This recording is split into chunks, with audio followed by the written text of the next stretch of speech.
Coming up on Man Enough.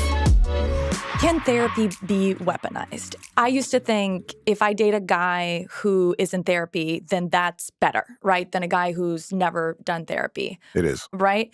But actually, it wasn't. In that case. Well, every time he came back from his therapy, like I could tell when he had therapy because he was a dick. Being man enough, what does that mean? It's really manly to mess up, admit you're wrong, and then grow. I couldn't accept that I was evil. So maybe I'm broken, but those broken things could be corrected. Intimacy between a father and a son is me just wanting to put my head in your lap. I love you, son. You haven't called me benevolent sexist, but my experience is women are better. Even if it's a positive, it's still not equality. I don't blame men for that. I just blame the system. This Is Man enough. Liz Plank. Hi. Oh my Oh gosh. my God, you're so far away from me. What are you? 5 feet apart. Hey, Literally. That's a Justin movie.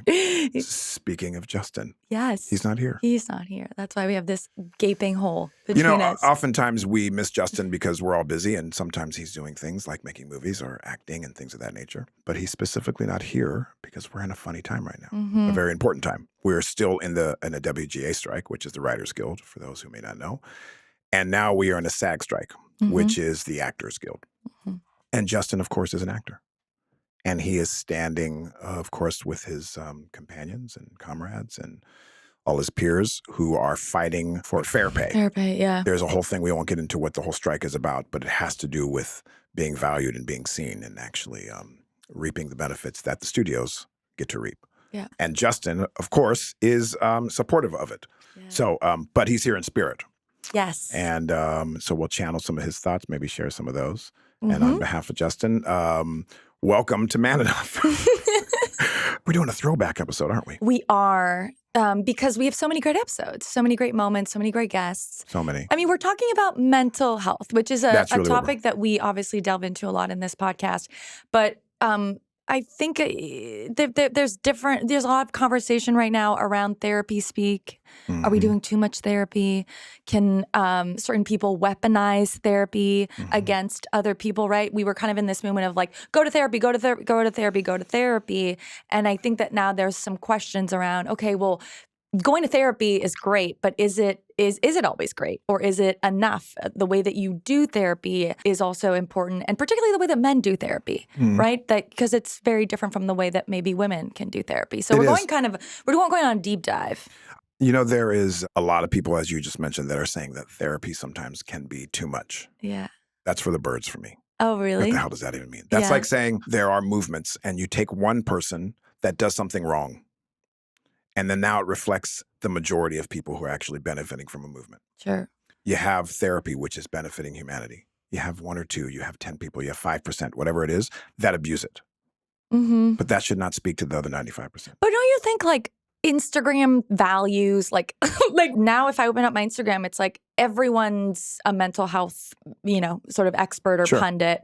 Even we could come across that way, right? Because we talk a lot about mental health without necessarily having any degree or being licensed to do it. And I think that, yes, there's a positive to people being more in therapy and understanding, psychology more. But it can I think it turns people, it makes people overly confident about their own assessments of their own mental health, and also a little bit arrogant when it comes to diagnosing other people. Don't you think a little bit, right? Sure. And that we can the thing I've even experienced in my life, which, not just being in therapy, but also reading a lot about it and being invested and even being part of this podcast, is that I'm am I thinking too much about problems? Am I thinking too much about the things that I need to fix or things that other people need to fix? Overly invested in red flags, right? And looking out for, instead of just kind of living my life. Yeah. That to me is going too far on one side of the spectrum. Anything, when it's not done in moderation, can be harmful. Right. But overall, therapy, dealing with mental health, we all have it. I mean, I have children who every single day I talk to them about their life, what they felt that day, what needs to be worked through. They need to talk about things. Yeah. Then we get to an age of all of a sudden teenage and we stop talking as much. And then we get to be adults and we don't have someone to talk to. We do, like surface. Sure. But actually someone like when we had parents that helped us diagnose what we were feeling, who is here for us to help us diagnose our mental health? So just because we've got a small group of people, or however, whatever size the group is, that are abusing it and are way on one side of the spectrum, doesn't negate the fact of how valuable it is for us to talk and to unpack and uncover things that we're feeling that we wouldn't otherwise do it. And with someone who's neutral, not just someone who's a yes man or a yes person, but rather someone who can help identify, Jamey, that you keep repeating these same patterns over and over again. We need opportunities to unpack. I don't mean someone like my brother who has Down syndrome, who has a mental health issue, or my mother who has struggled with bipolar. I mean, our health, our actual well-being, our mental health is constantly something that needs to be worked on. Yeah. But can therapy be weaponized? And I think that it's an important conversation because I used to think if I date a guy who is in therapy, then that's better, right? Than a guy who's never done therapy. It is. Right? But actually it wasn't, right? In that case. I dated someone who, I swear to God, every time he came back from his therapy, like I could tell when he had therapy because he was a dick. Like he would just... Therapy is in your relationship, in your intimate relationship. I think that what we want is for it to make us more patient, for us to make us more empathetic, right? Not just to ourselves, but to the other person. And when he would come back from therapy, he would be more arrogant. He would be more entitled. He would use certain terms, right? And say, well, you're pushing my boundary. Or, you have interrupted me, or I feel unsafe. And it was kind of these very therapized terms, which, by the way, like I think most therapists don't even use those terms. Like I don't even think my therapist has ever used the word boundaries. And here's my theory about that.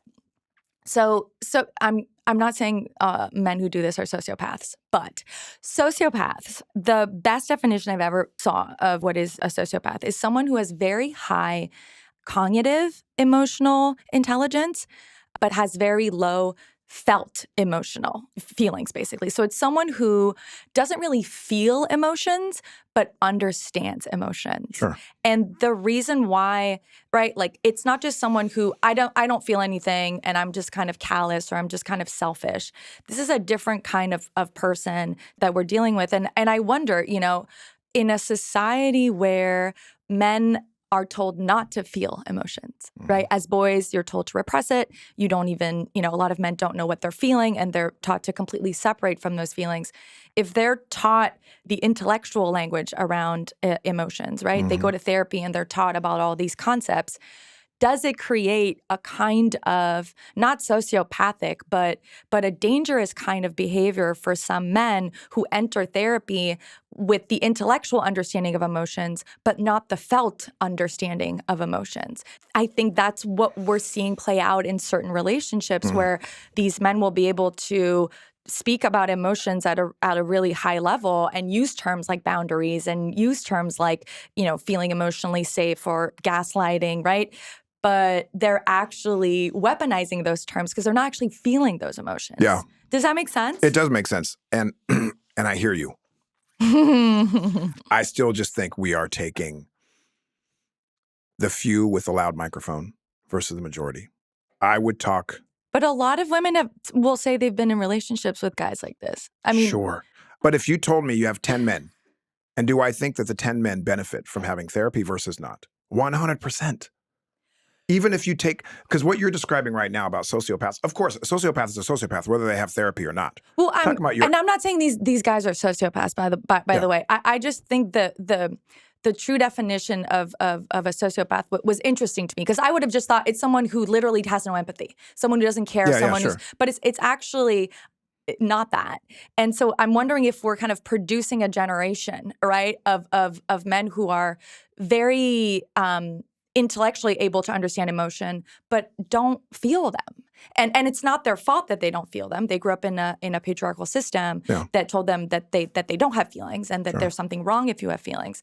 And so I'm just wondering if some of the, and I think different modalities have been really helpful to those men, right? Like cold plunges and breath work, right? Things that maybe work, make you feel something on a physical level rather than just kind of like an intellectual level. Yeah, if you're talking about identifying what the right kind of therapy is for each individual. Yeah. And if you're having a therapist that you now are becoming a worse of a human, then get a new therapist. Yeah. Talk to someone else that's new. I think that any conversation, I have friends that come to me and we sit around at the house and have a couch, and I would say at the end of the hour conversation, that was a therapy conversation, right? Yes. That was someone that they wanted to talk something out with. Right. Hear a perspective, mirror back to them some of what they're feeling, and maybe offer some guidance that might lead them to a different decision. I don't know how that's ever harmful. Now, if people are weaponizing it, people weaponize love. We're not trying to tell people not to love people. Sure. Right? You can have anyone that weaponizes anything. But I think overall, for us to think that talking through our feelings, our emotions, unpacking trauma, whether it's when we were a child, a relationship that we never really talked about, so now we're in another relationship repeating the same behavior, whatever it may be, the amount of people that are doing it to weaponize does not equate to the amount of good that it's doing. Because I do think humanity is evolving. I do think men are evolving. Yes. And I think we are evolving because we are in fact becoming more in touch with our feminine side, because we are talking about things with other people, because we're not just brute men that sit there and I'm this, and this, but rather we talk things out more so than we used to. Sure, that comes with a lot of other stuff that we have to unpack. Sure, there are a lot of people that offer types of therapy that are not conducive to the betterment of humanity. But overall, as a general rule, for men, for all people, but specifically talking about men, to have some sort of barometer so that our mental health can be better is better for our families, better for ourselves.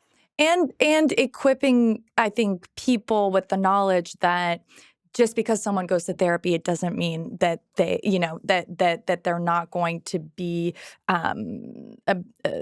abusive or neglectful, right? Sure. Like going to therapy doesn't mean that they're fixed, right? Sure. And again, fixed is a totally. But like I think about this all the time. There's a tweet, like a therapist just told the worst person that you've ever met that they're enough.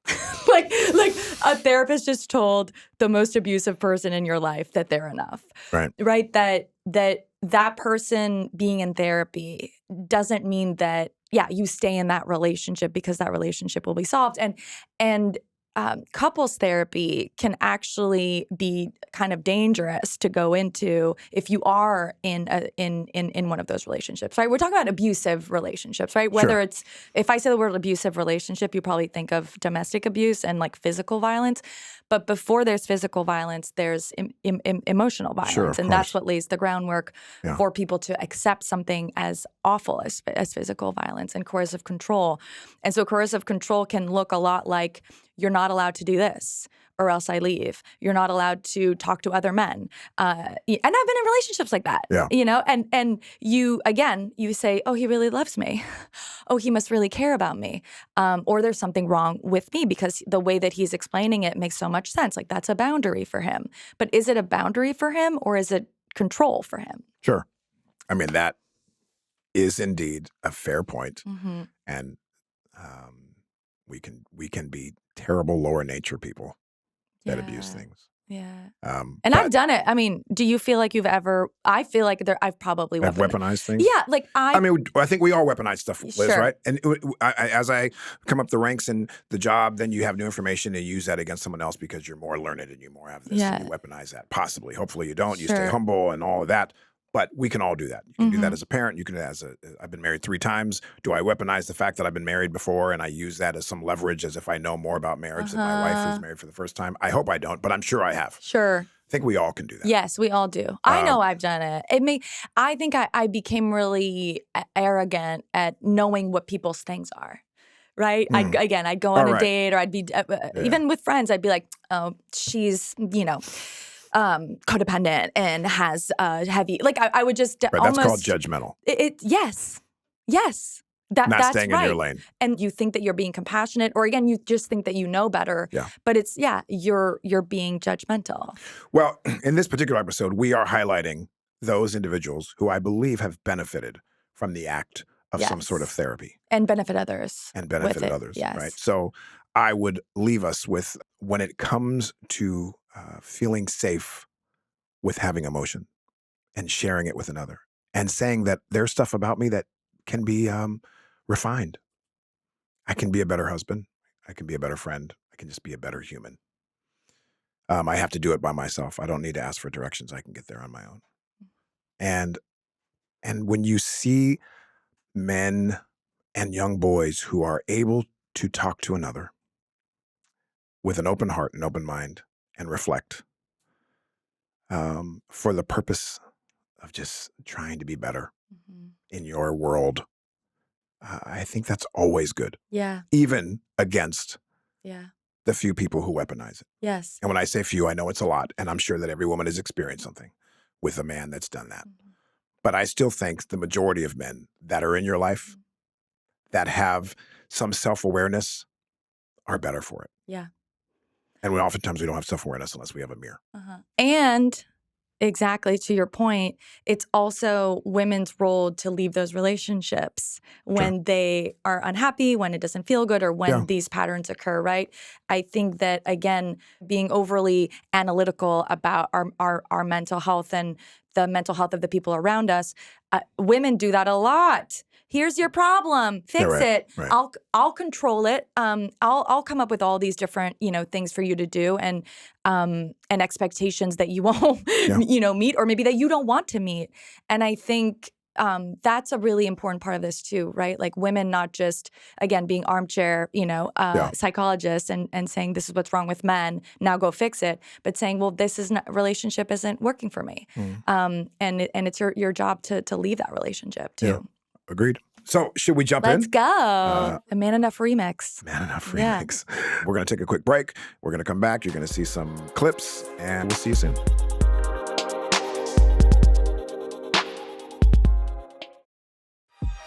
All right. Welcome back to the Man Enough podcast.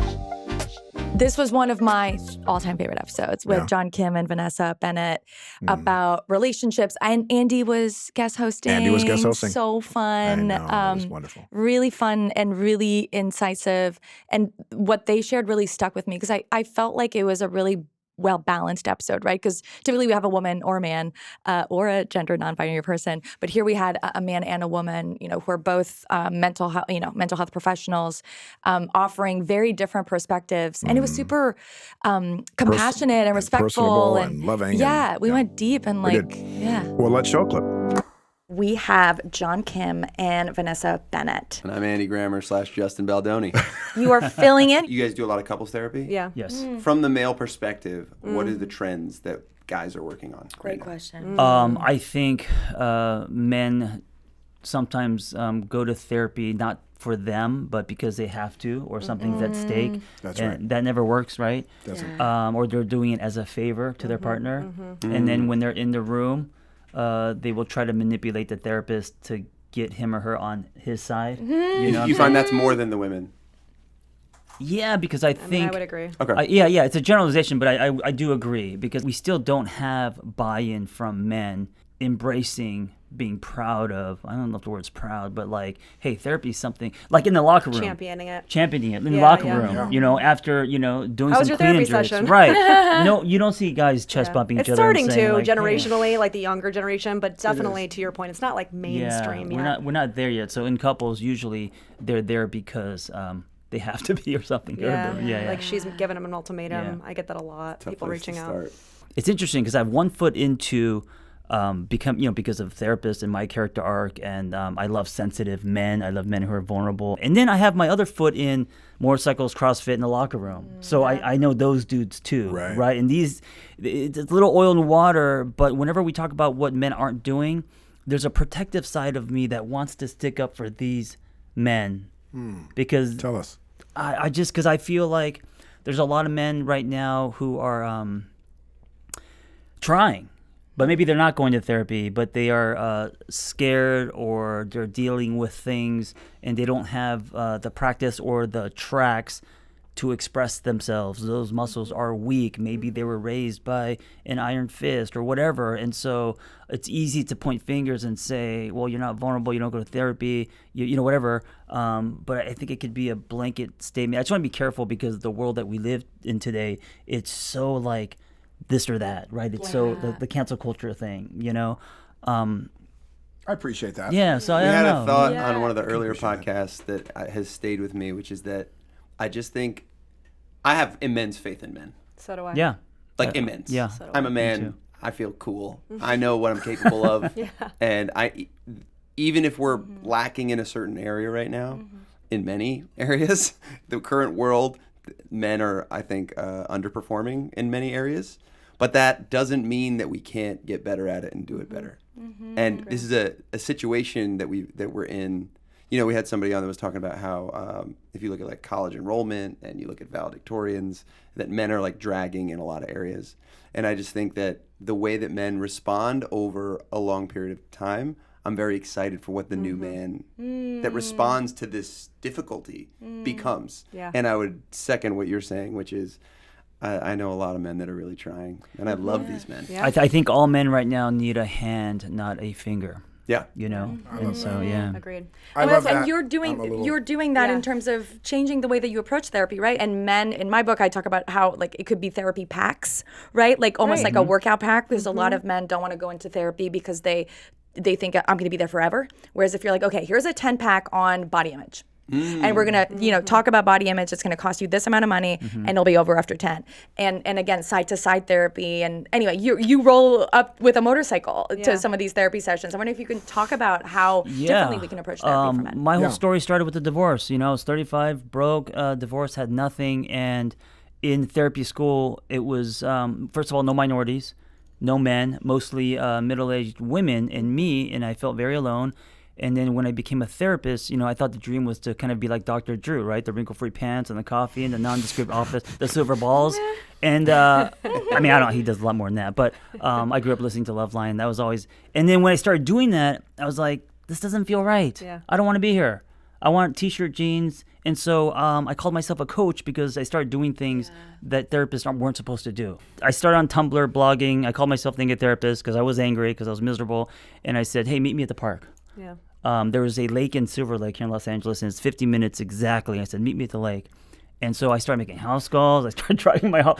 And I noticed that people loved it. And the lake thing, they were like, wow, you're going to just sit and we're going to walk and talk? This is so weird. And I was like, yeah. And it's like casual over clinical works. And you know what? And then social media started growing. And I was like, people are more interested in who you are instead of the letters after your name. That's right. And that's when I was like, you know what?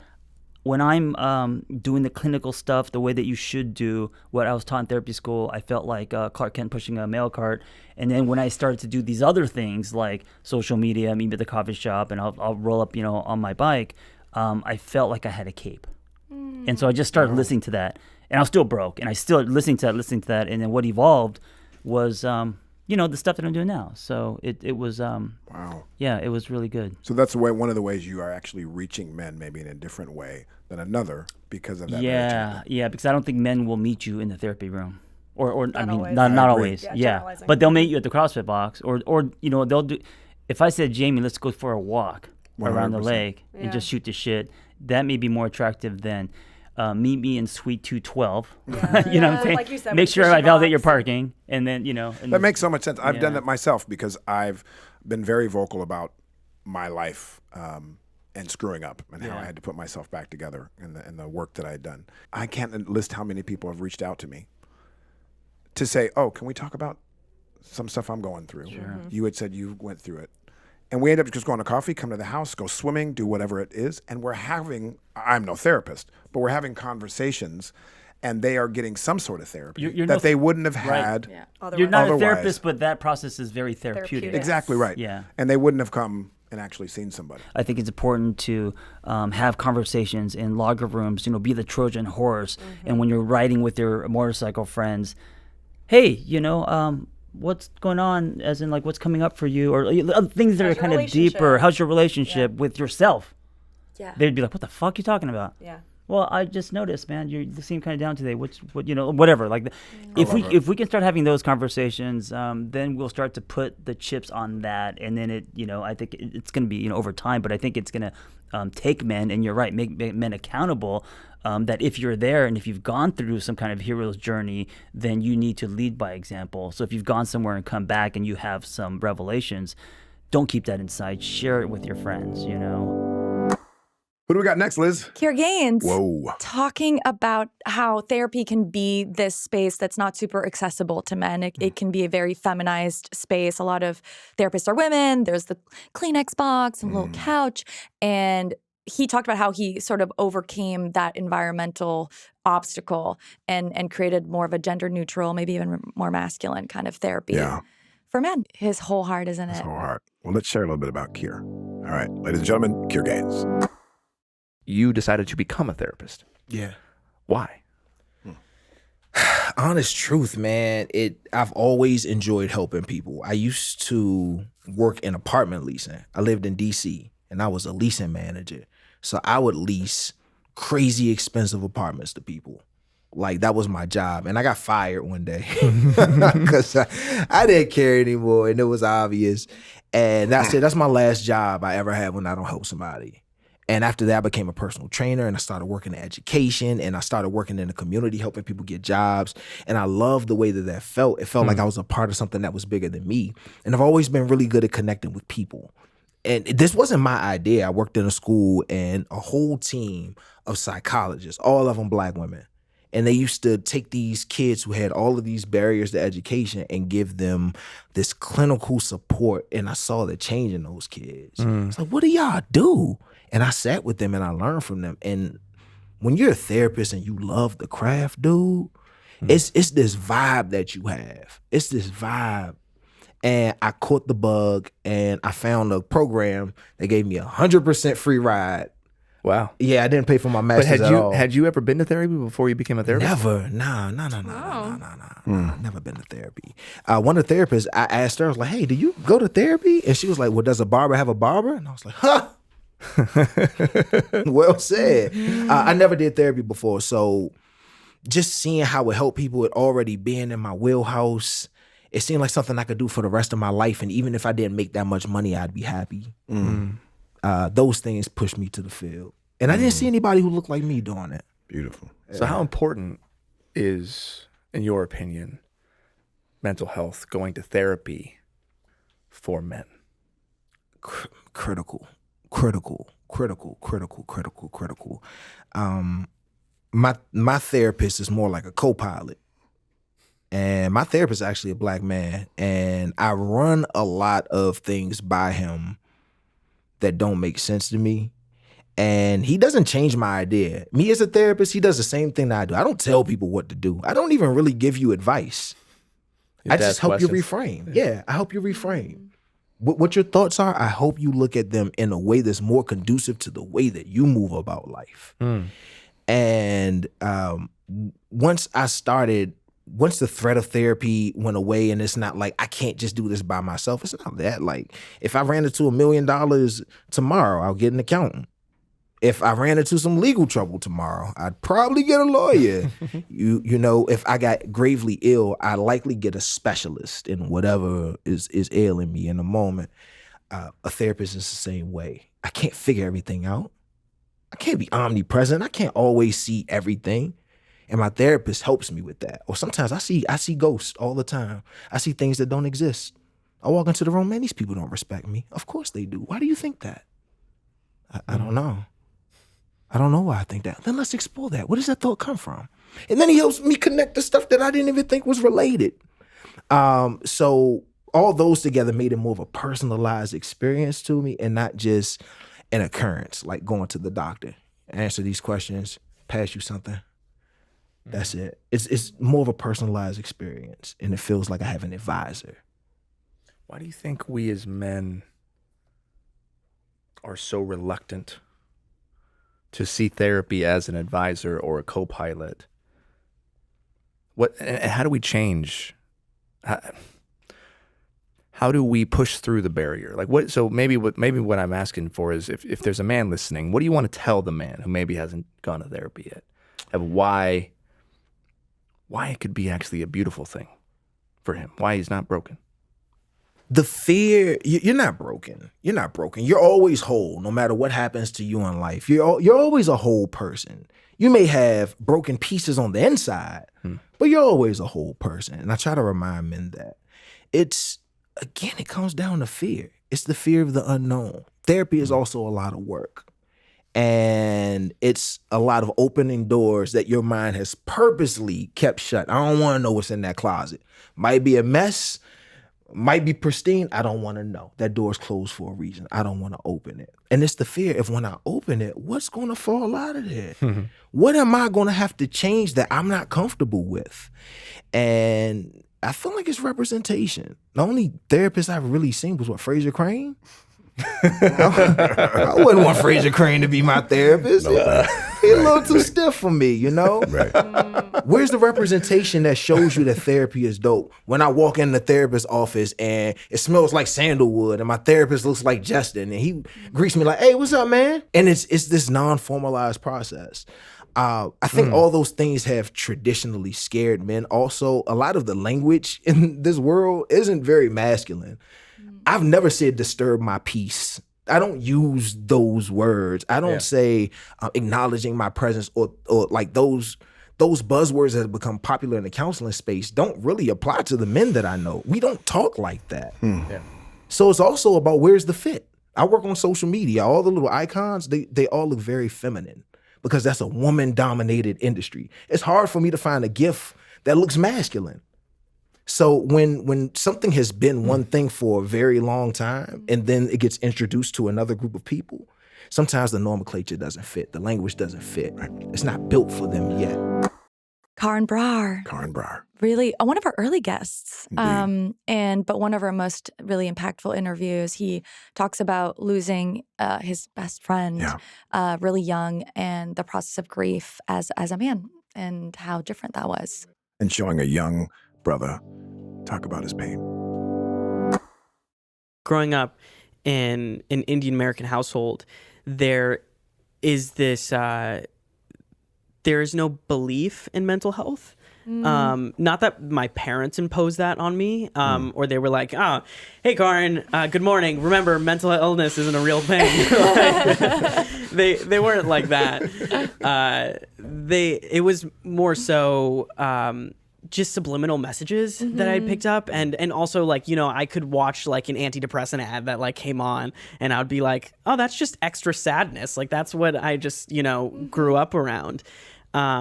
And so as I got older, my friends held me with like the gentlest of hands, and with their love and support, they were like, hey, we think it's time that you get some extra help. Like you get the support. So and help that came externally. It came from your friends. Yeah, it came from my friends.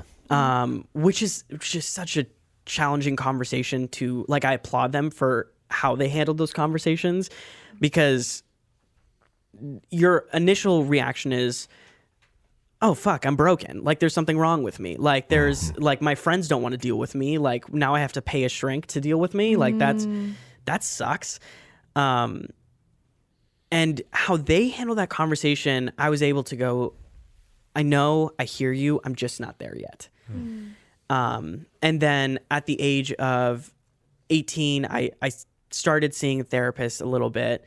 And then wait, so this was before Cameron passed? Yeah, this was before Cameron passed. So you're in high school on the set, you guys are working. And was Cameron one of those people? Yeah, Cameron was one of those people that supported me to get some extra help. And my best friends, I've known for a very long time, anywhere from like 6+ years. And I started experiencing symptoms of depression and anxiety at 13. And at first I kept pushing off getting help because I was like, oh, this is situational. Like this. What were some of those symptoms? Yeah. What was going on? Anywhere from just like feeling like there was no point in life to the other extreme, which is everything had so much importance that if I fucked it up, I would literally want to kill myself. And it didn't start off that way. It was like just this, it progressed. It came in waves. And at 13, I was like, oh, this is situational from the research I've done. Like, I'll get through this.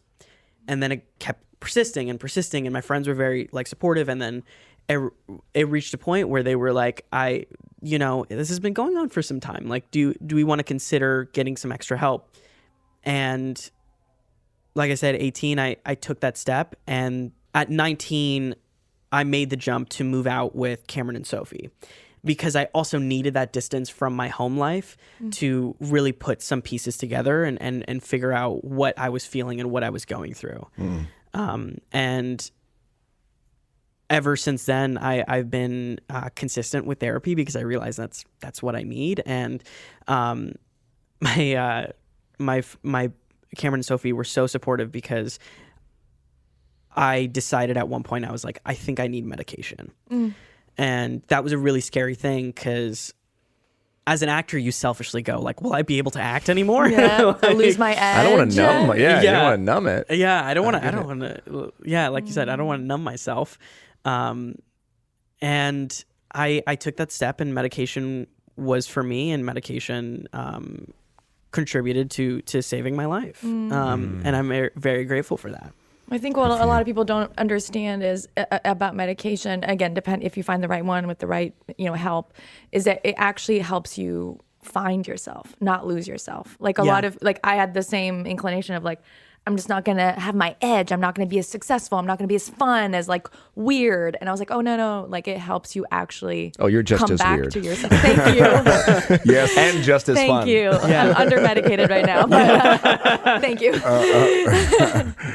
But I'm curious how they approached that conversation with you, because a few times you said that they did it in a really helpful, productive way. And I know I've struggled with that with my friends of like, and especially guy friends of like, how do you bring that up? Yeah. So how did they do it? And what's your advice for people who are listening who, may want to intervene with their friends? It's a great question, Liz.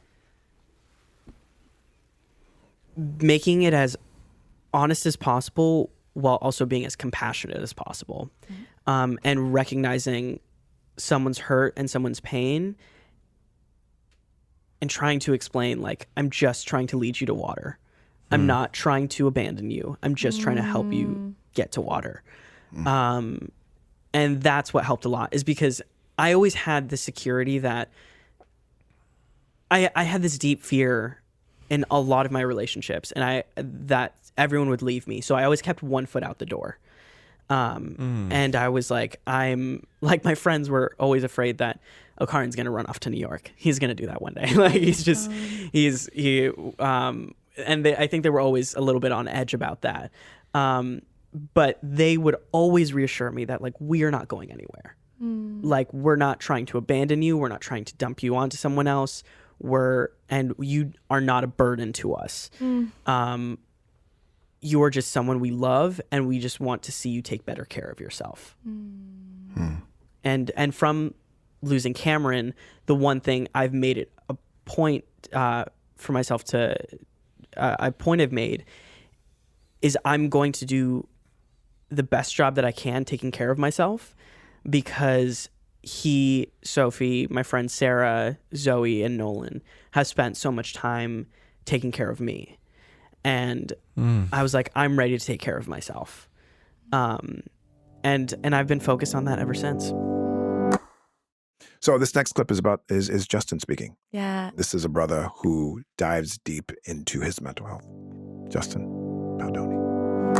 I spent 35 years not looking at the root cause of all of my anxiety, even recognizing I had anxiety,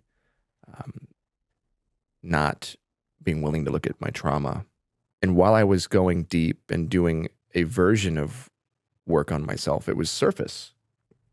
I feel like it was ultimately very surface level. And, I'm married. I pray I'm married once. I have 2 amazing kids. And there's something that happened to me when I became a father where I realized the stakes were just higher. And I think ultimately there's a lot of different ways to get to the same path. You blew up your life, right? You had all this trauma that had happened to you, and you had to blow up your life in order to find your way down that path. Now, could you have found your way another way? Of course, but that was your unique path.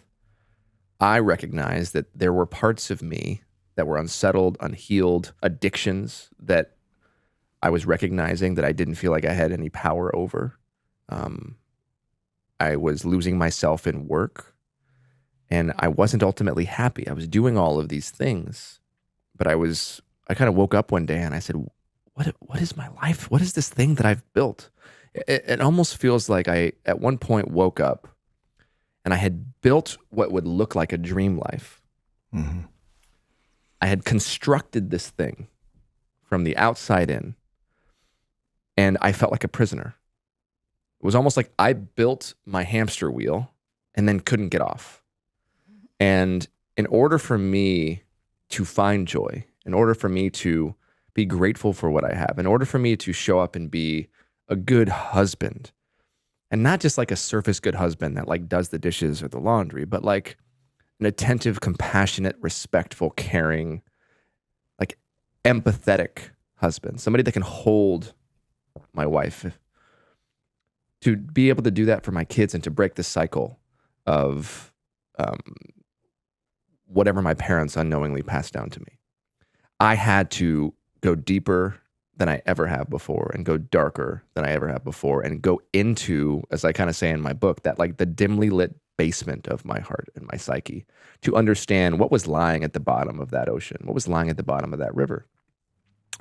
And I looked for a lot of different ways. And one of the things for me that I had noticed was over the course of my life, I was developing a lot of injuries. You joke and make fun of me all the time. I was the most fit person who would get hurt the easiest. You're in your 50s and we'd go play a sport and I would get hurt and not you. But that wasn't just physiological. That was because I, for my entire life, had been carrying lots of weight in my body, lots of trauma, lots of things that had happened to me that I didn't even realize. Other people's pain. I mean, I'll share one thing that was just something that I realized, I think, within the last 6 months. Over the last 8 or 9 years, I had developed a health anxiety, almost like a hypochondriac, to the point where I would get a headache and I would wonder if it was brain cancer. It would be a thought that entered my mind. It would be quick sometimes, but it would just be like, oh, could that be? I'd get a stomach ache or something would happen and I would think it was something else. I'd have a disc bulge in my back and I'd wonder, could that be cancer? I was developing this health anxiety. And the deeper that I dug into my somatic healing work, prayer, therapy, energy work, I realized that anxiety wasn't actually mine. I'd spent 10 years making documentaries about people who were dying of terminal illnesses. And over the course of those 10 years, I became very close with a lot of those people. They became little brothers and little sisters and friends to me. And I lost a lot of them. I made movies about them, Clouds, 5 feet apart. And there were stories of fathers who had 2 children who ended up with brain cancer, and the wives lost their spouse and then had to remarry. And I was suddenly realizing that all my anxiety was actually connected to these people, these friends of mine, because I had told their stories, I'd taken on their energy, I had been there for them, I had taken on this burden, this bounty of saying, hey, let me be of service to you in your final days and let me get your story out to the world. And there was a transference of energy that happened. And what I found is there was probably 6 or 7 of them where their anxieties at the end of their life were literally transferred into my body, and I didn't know. And so I've had to literally disentangle that energy from my body. And it sounds kind of woo-woo and hippie and like new age spiritual, but I'd never remembered having any health anxiety 10 years ago before I started doing some of this work. And that's just an example of something that caused me a lot of misery that was sucking my joy. Like that, if you think about health anxiety, it sucks your joy, right? Sure. And there's all kinds of different anxiety. And so I had to go into that. And for me, what that looks like is stopping.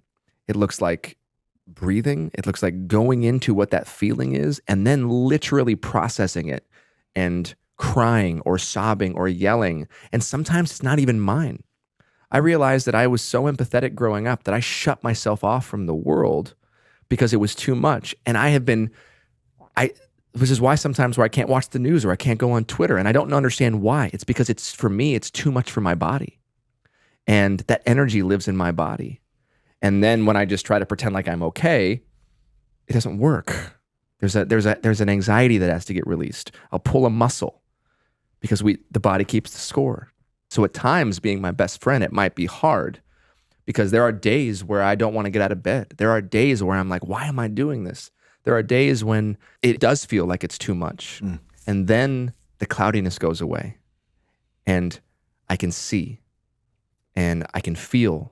And now for the first time in my life, I can feel my body. I look in the mirror and I don't have the same body dysmorphia that I've had for 37 years because I'm every day actively finding something that I love about myself, about my body. I'm actively working on reprogramming my brain and going into my body and allowing it to feel the things that I stopped it from feeling. Because what do we know? When we do what Bell Hooks says, and we commit an act of soul murder, that first act that all of us men commit in a patriarchal society is not violence against women, it is violence against ourselves. When we do that to ourselves, we are cutting ourselves off from our feelings and we are creating stress and pain that lives in our body that eventually will manifest itself in rage and anger, but underneath it is the sadness. It's that darkness that's got to come out. So that's a bit of what I've been doing. It looks like I posted a video of me like getting on a table of a guy like working on me with energy. There's a billion ways to do it. You can do it with breath work. Yeah. You can do the same thing with breath work. You can do the same thing with prayer and meditation. It doesn't have to cost you thousands of dollars. You don't have to go on retreats. You can read books and practice. There's all kinds of things, but what it requires is work and commitment and not being afraid what anybody else thinks. And so today at 38 years old, I am more joyful and happier than I've ever been, despite the moments where it seems like, Justin, I want you to find your joy. Because just like a day in Los Angeles or somewhere else where it's cloudy, right behind the cloud is the sun shining bright. It's right there. I also think that type A people need so much therapy, but then they can approach therapy in such a type A way where they're trying to heal their perfectionism, but then the healing becomes something you have to be perfect at too, right? Sure. And then you're like, I'm failing at feeling better. And I have to, I know I struggle with that too. And sometimes I have to be like, okay, Liz, we're good. Like you had like, you went to all these meetings right? And to give yourself a break from are you able to also take a break from the healing? No, for sure. So I think it's something a lot of people struggle with. That's something that Emily and I talk about a lot is to not become addicted to the healing, right? It can be very easy even in the program, right? And that inner critic is so important. That's something that I'm very aware of, right? Because there have been times, even on my healing journey, where I'm like, no, go deeper, go deeper. No, you got to get it done. And then the body's like, I'm done. And you have to listen. And so much of it is intuition and listening to your body. And if your body says it's done, it's not about pushing through. Yeah. And what happens is for people like me who were former athletes and all of these things, we're told, especially boys, that pain is equal to growth, right? But that's not always the case. Yeah. Sometimes pain is just a signal to stop. Yeah. And that's what I've had to kind of overcome and learn on my healing journey is like, okay, my voice is telling me to go deeper. My body's saying, you're really tired. You know what? Rest. Doing nothing has been the hardest thing for me that I've ever done in my entire life. It is you're not used to that. I call it an anti-verb. Yeah. Do nothing. Yeah. Because it's the opposite of what our society and our system tells us that we should be doing. Yes. Our productivity and our worth in a patriarchal system is tied to our output. Yeah. And our output is our value. So we are only enough if they think we're enough, if you think that I'm enough, if the audience thinks that I'm enough, if this has enough views, if other men think I'm enough. The idea of doing nothing sometimes is exactly what our bodies need. And in the Baha'i faith, Abdul Baha, he always says, rest so that you can serve. Sleep so that you can serve. We forget about those things oftentimes. Rest, and then you get up and serve. Sleep, we need to sleep, so then you can get up and you can do your work and then you can serve. That was great.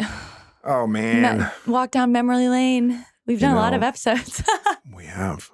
And it's sweet to see some of these episodes compiled together with different people just talking about their journey with therapy or mental health awareness. We go throughout our life and we accumulate just rust in our mind and in our hearts. And I think when we talk about things, it chips away at that rust, and allows us to have an open heart again and to embrace and to not be judgmental and to not walk through the world with like blinders on and just like protective, but rather we can be open and receive. Yeah.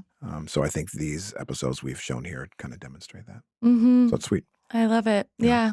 letting go of the baggage so that you can make space for more beautiful things in your life. Ma'am. Yeah. Any of you who might feel that you need a conversation with another, even though I hear your point, Liz, that there are people that weaponize it, I believe and trust that you who are listening to us, most of you are not ones that would weaponize it, but rather could benefit and your families. And in whatever way you feel that therapy, if it's a cold plunge, then do the cold plunge.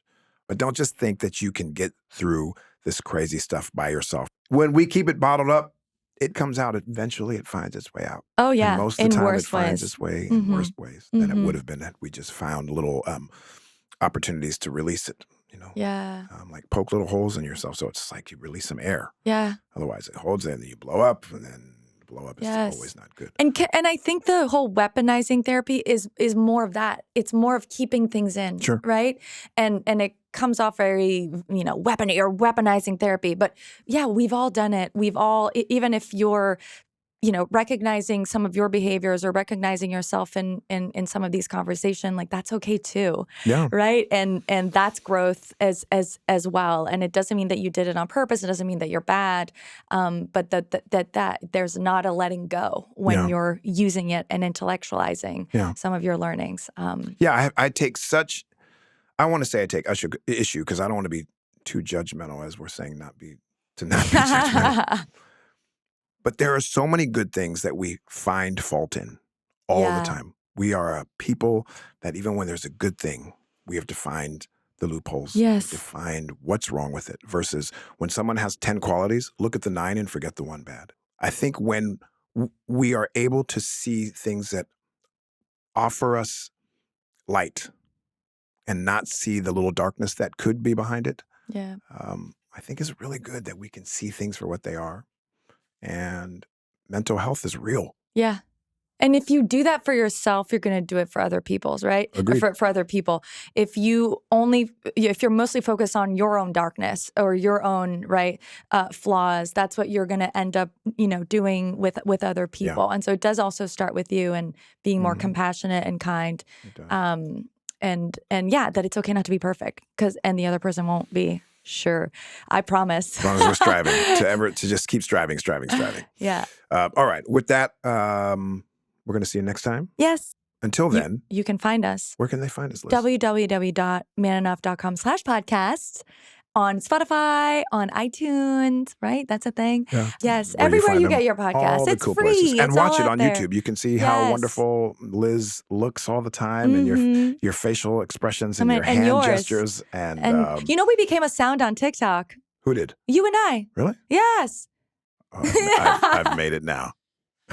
All right. Well, until we see you next time, follow us if you'd like and you liked what you heard. And we look forward to seeing you next time. I'm Jamey Heath. I'm Liz Plank. And this is Man Enough.